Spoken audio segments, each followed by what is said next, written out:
So remember that claim. Any precursor to an irreducibly complex system that is missing a part is by definition non-functional. This guy is missing 40 parts and it is perfectly functional. What that means, there's no other word for it, is that that statement is wrong. Now that's not an incidental statement. That is the heart and soul of the intelligent design argument. And in this case, it turns out to be wrong. Now it's even wronger than that, because it turns out that not only do these proteins make up the type 3 secretory apparatus, but almost every protein in the bacterial flagellum is strongly homologous to proteins that have other functions elsewhere in the cell. And what that means is when we look at this wonderful icon of intelligent design, a careful analysis of the flagellum actually matches evolutionary theory, namely the parts should have functions of their own and not the intelligent design prediction. And that's simply a fact. Now, intelligent design does no better when it talks about blood clotting. I'm sure you all know that blood can clot, and many of you who have had the misfortune to take biochemistry as a college course also know that there is a complicated pathway of proteins that is responsible for blood clotting. Dr. Behe argues, and intelligent design argues, that pathway is irreducibly complex. And again, what does he mean? None of these proteins do anything except clot. In the absence of any of them, blood does not clot and the system fails. So the argument is the reason we know a creator had to create it or design it is because all the parts have to be present together. And the reason we know that is in the absence of any of the components, blood doesn't clot and the system fails. Now this is an argument made by Michael Behe, but it's also an argument that the Dover Board of Education wanted to present to their students. They got a copy, they got 60 copies, 2 classroom sets of this intelligent design textbook, Pandas and People. Pandas and People makes the exact same claim.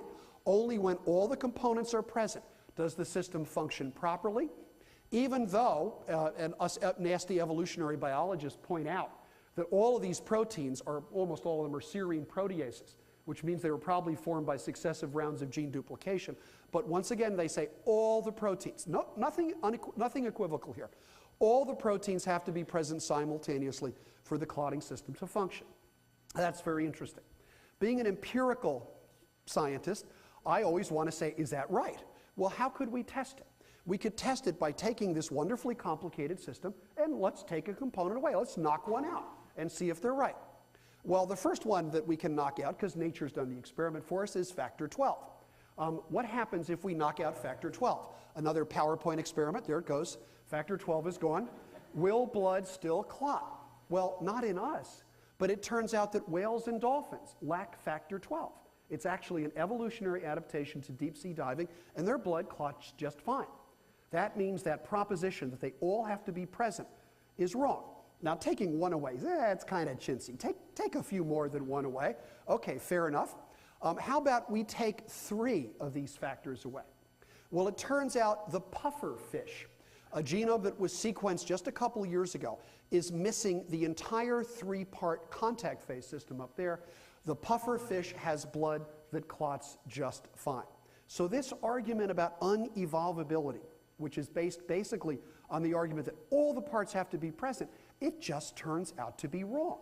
It falls apart. And this was something else that showed up in the trial. This is technical information, but it basically shows that Doolittle has worked out an evolutionary scheme for how all of the factors evolved from a single set of components that existed before blood clotting was evolved, and that leads to an evolutionary prediction. And the evolutionary prediction is shown over here and over here in another paper. And that is that the protein should have very specific relationships to each other, the different factors, and lo and behold, you can search the genomes of a host of organisms and it does exactly that. The relationships match.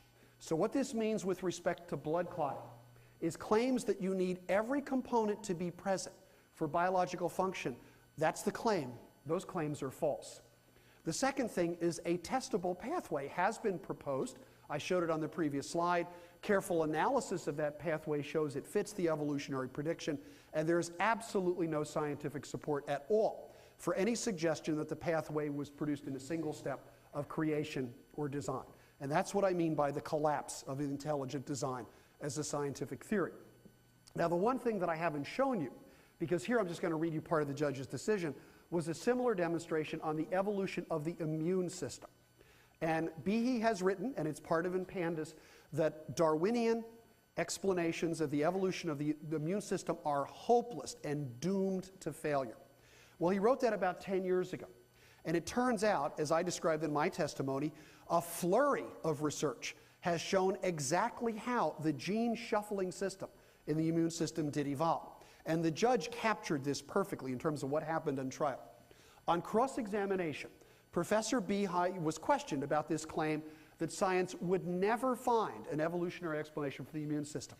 He was presented with 58 peer-reviewed publications, 9 books, and several immunology textbook chapters about the evolution of the immune system.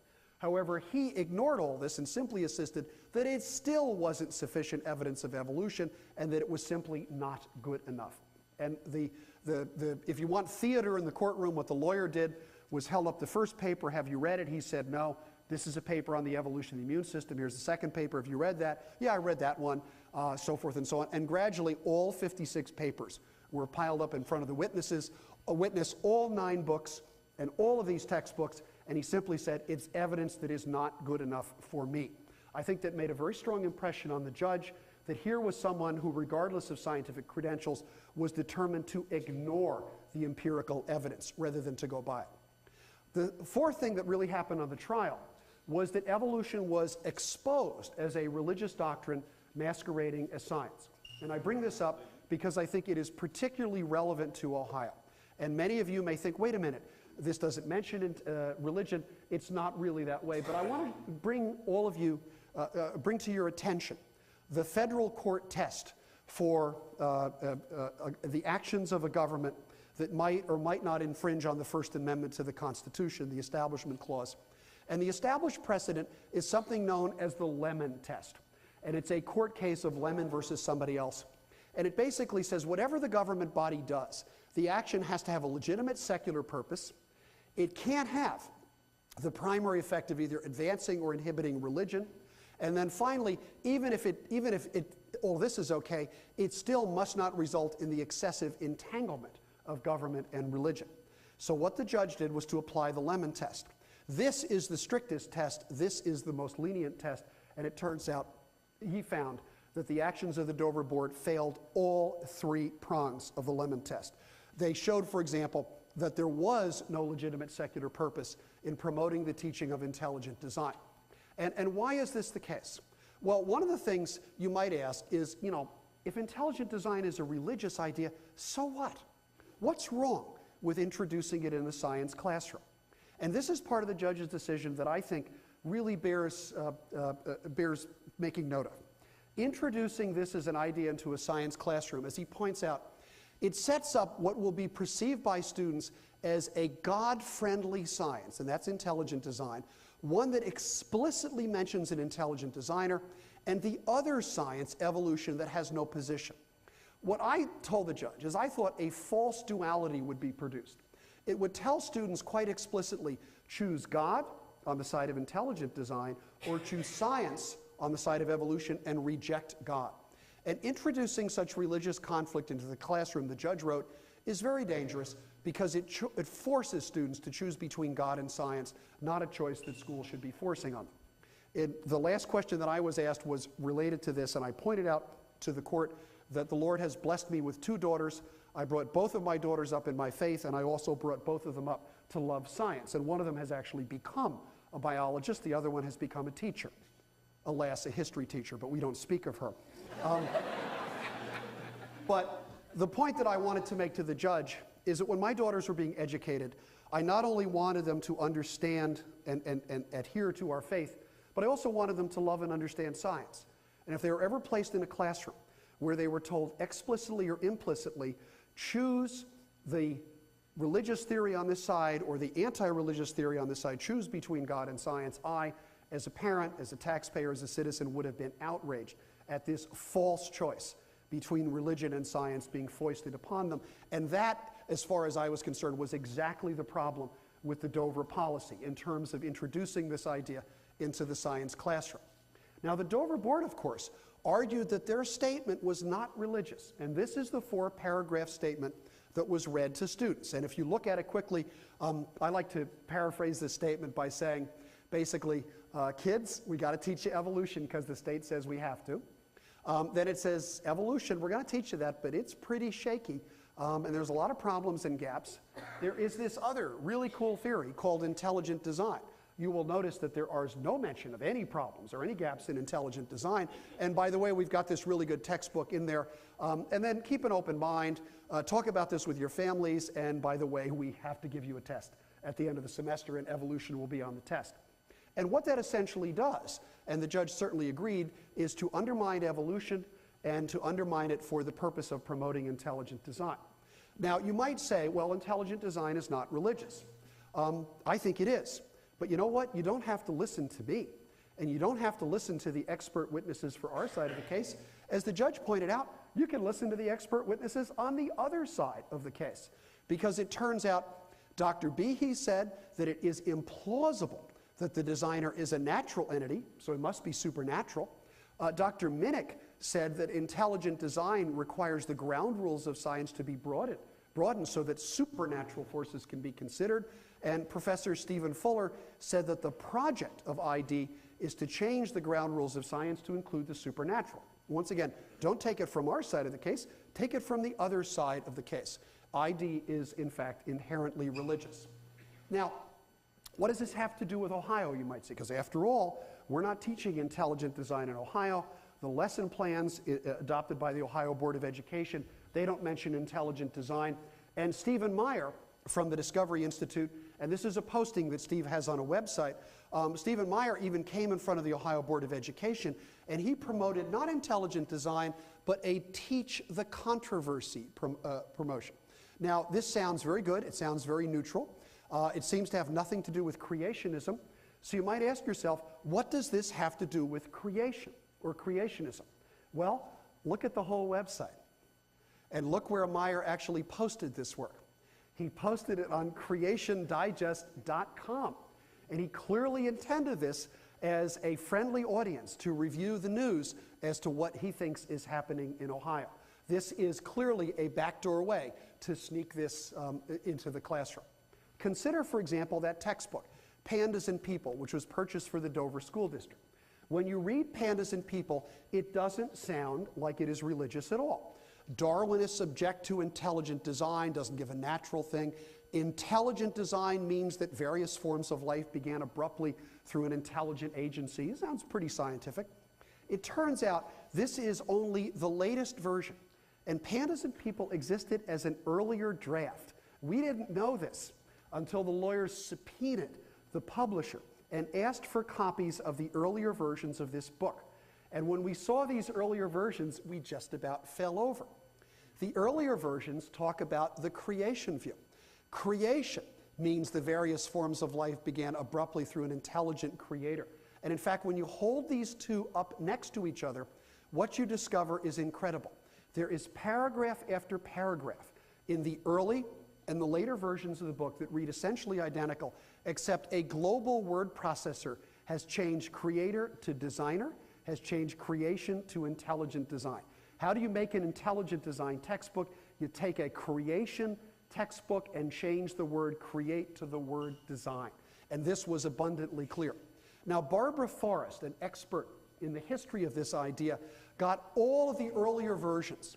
And what she did was she graphed the number of mentions of creationism and the number of mentions intelligent design in the earlier versions. And you will notice that something remarkable happened in 1987, which is the mention of creation dropped to almost zero, and the mention of intelligent design moved up to take its place. Now, I don't know what you conclude about this. We'll get to 1987 in just a second. But my first reaction when I saw all these older versions is, my God, didn't these people learn anything from the Nixon administration? Burn this stuff. But it wasn't burned, and it's still around, and we know what's going on. Now, some of you may know what it was that happened in 1987. But for those of you who don't know, this is a timeline showing you might say, a legal history of litigation regarding evolution in various courts. And what happened in 1986, it's also an argument that the Dover Board of Education wanted to present to their students. They got 60 copies, 2 classroom sets, of this intelligent design textbook, Pandas and People. Pandas and People makes the exact same claim. Only when all the components are present does the system function properly, even though, and us nasty evolutionary biologists point out, that all of these proteins are almost all. Remember that claim. Any precursor to an irreducibly complex system that is missing a part is by definition non-functional. This guy is missing 40 parts and it is perfectly functional. What that means, there's no other word for it, is that that statement is wrong. Now that's not an incidental statement. That is the heart and soul of the intelligent design argument. And in this case, it turns out to be wrong. Now it's even wronger than should have functions of their own and not the intelligent design prediction. And that's simply a fact. Now, intelligent design does no better when it talks about blood clotting. I'm sure you all know that blood can clot.